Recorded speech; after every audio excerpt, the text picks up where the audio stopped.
If you hood educated, I'm glad you made it.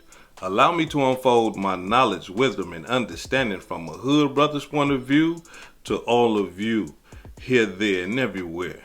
Now check me out. Listen, I mean, man, sometimes, man, like I understand the hate that, you know, black people got for police. I understand that right there. But I like to stand on truth when I be demonstrating my measures to the best of my ability. Like I said in my last video, he shouldn't have shot that woman, regardless of her throwing, yes, throwing the pot of hot water at him. Now, for those of you who say she didn't do it, for those of you who say she left the pot on the stove, for those of you who say she used the pot as a shield to cover her head and all this old type of stuff, I'm about to show y'all, and I'm talking about in the slowest motion as I can. Like y'all said, yes, when she went down, she did not grab the pot. Y'all are correct about that.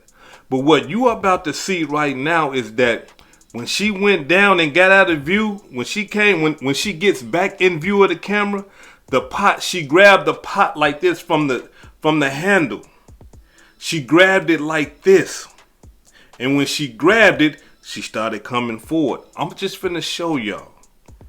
That same pot, for those of you who say that she left it on the stove and all that, okay, after the shots and all that, look on that stove and see where the pot at. See if you can find it.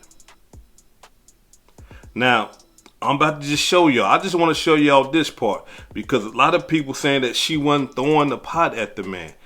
Come on, man. Like, listen, like I said in my video, regardless if she threw the pot or not, the man still charged with first-degree murder because they don't believe that he should have shot and killed the woman. Check it out.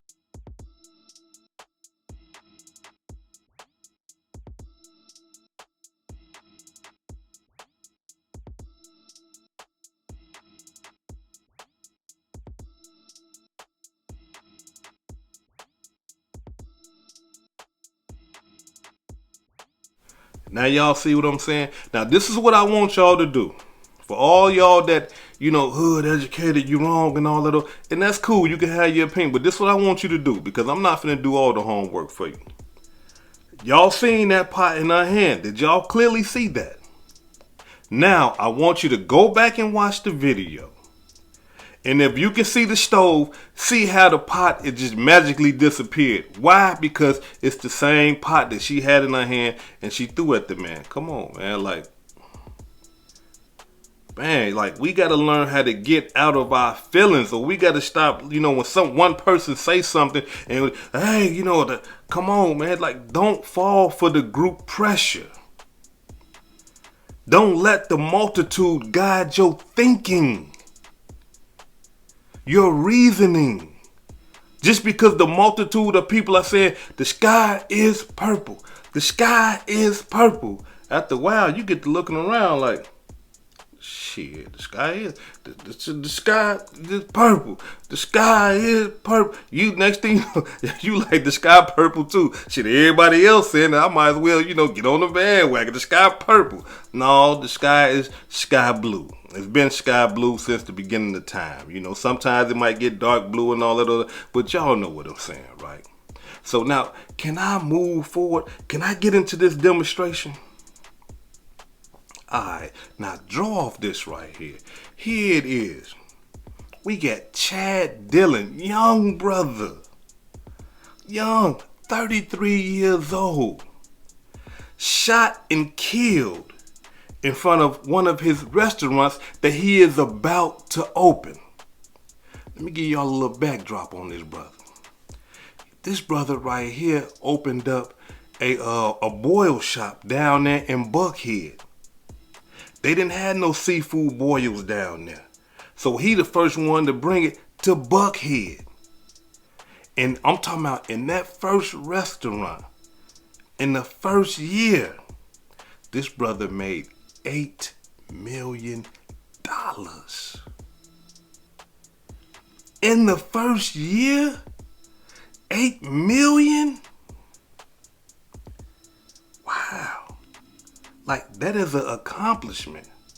I'm talking about, man, the restaurant was so successful. I'm talking about he was sitting down with Forbes, news channels, all type of stuff, because everybody was like, man, like, how did you do it?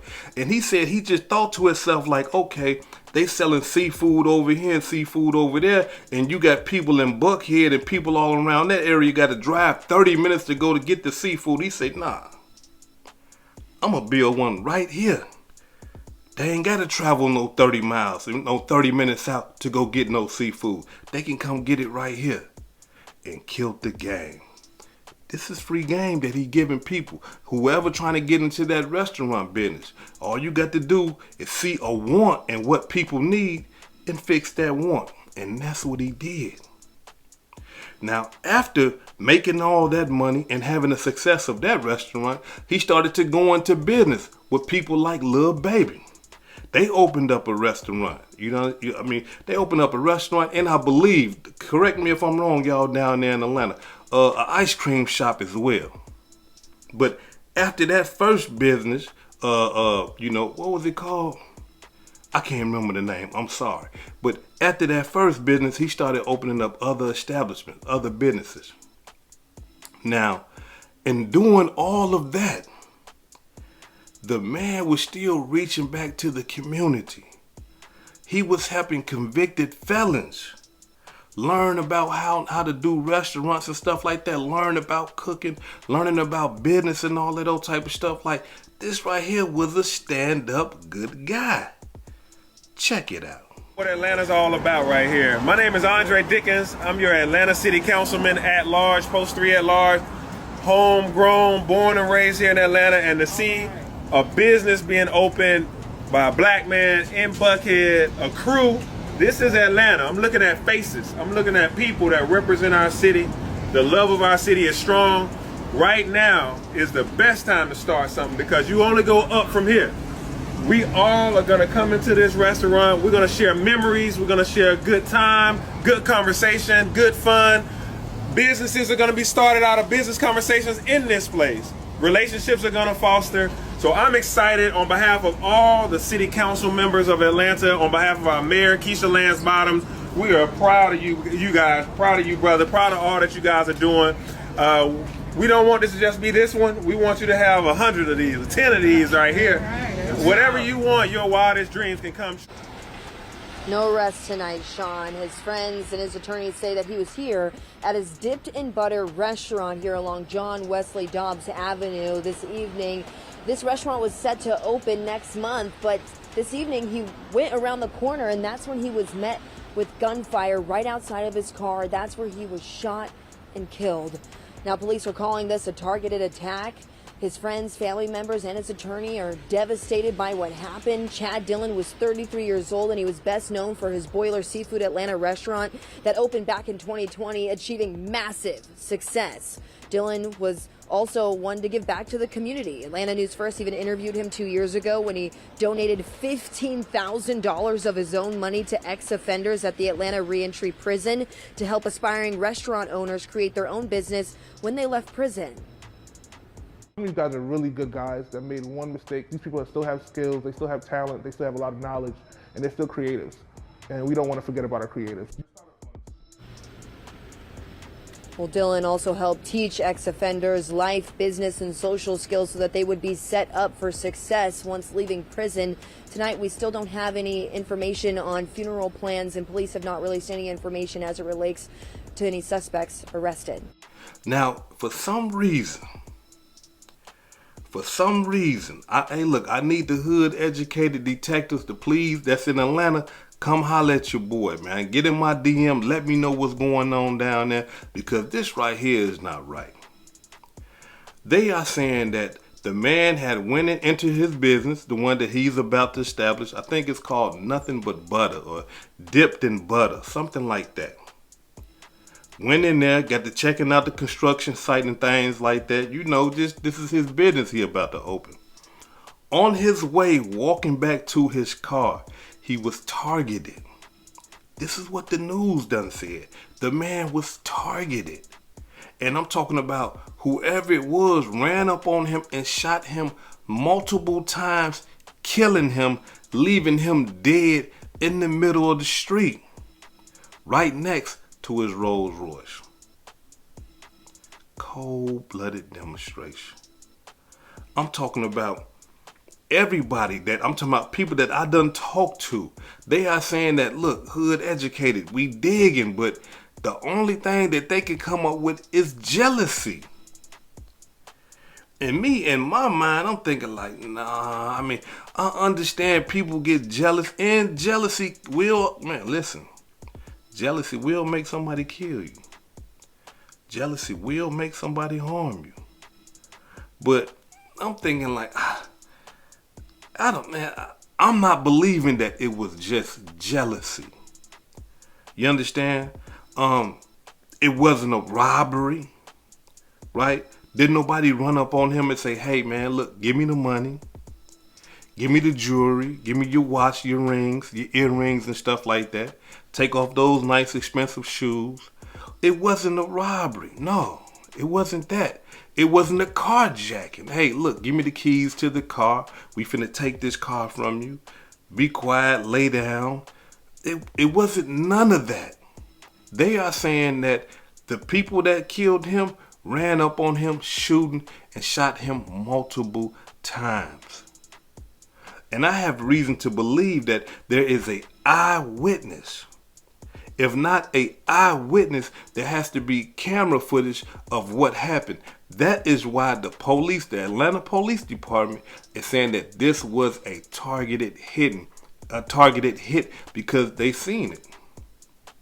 They either seen it with their own view, or they have a person that's telling them that they seen it. And that, like I said before, it was a target. It wasn't no trying to take none, steal none from the man or none. But I refuse, y'all. I just can't say that this is jealousy. There's something going on.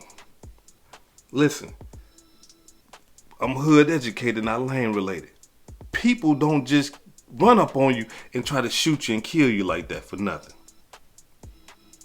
Period.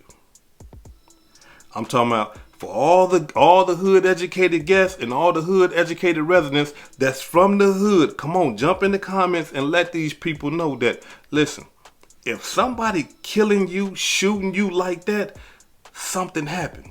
You either did something. You done did something. People normally, just off the jealousy tip, they don't just go that far.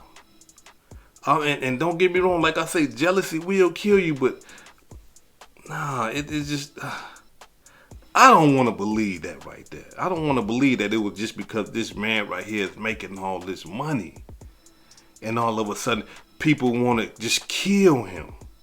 Usually when people are jealous of you and you get something that they want, they become envious, and then they come and take it. They don't just kill you. I mean, like, if you get in the way of them taking it, then they might kill you. But usually when people get jealous, they want to hurt you in a way like that. Let's take his car.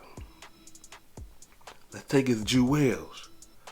Let's kidnap him, take him to the crib so he can show us where all the money at. Let's pistol whoop him. Let's beat him. Let's humiliate him. But to kill him and risk going to jail for the rest of your life just because you jealous, I'm not buying that. Something happened.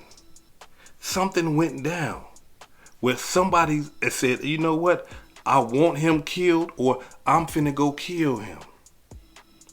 And in my mind, I would like to believe that it wasn't the person who has a problem with him.